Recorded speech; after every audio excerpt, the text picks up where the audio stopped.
Hi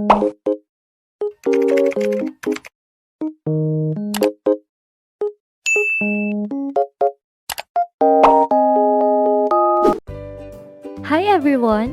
Miss Janine here, your grade 7 science teacher. For our today's science tutorial, we will discuss the scientific method.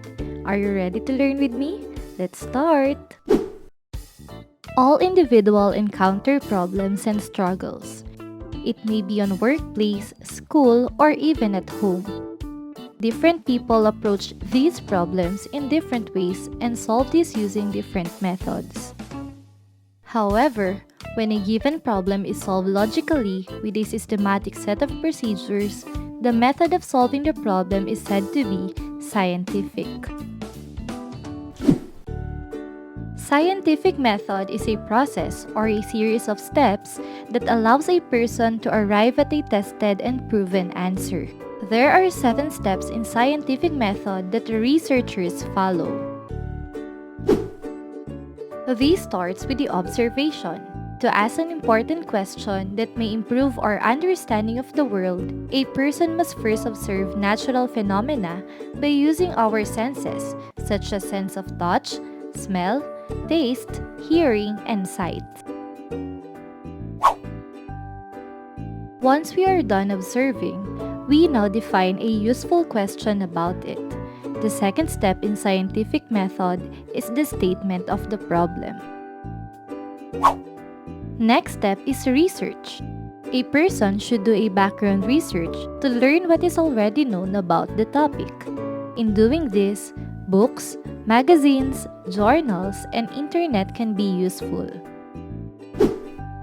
After this, the researcher can then make a hypothesis about what he or she thinks the answer will be. Hypothesis is an intelligent guess or a proposed answer to the problem that can be tested by experimentation. Keep in mind that a good hypothesis should be clear, testable, measurable, and contains variables. To test the hypothesis, a carefully designed experiment is performed to collect relevant data. In experimentation, variables are used. These are the components in an experiment either changed or maintained to check the validity of the results. An independent variable is the variable that is changed, while dependent variable is the variable that is affected by the change. To make it simple, independent variable is the cause and dependent variable is the effect. Sixth step is the collection, analysis, and interpretation of data.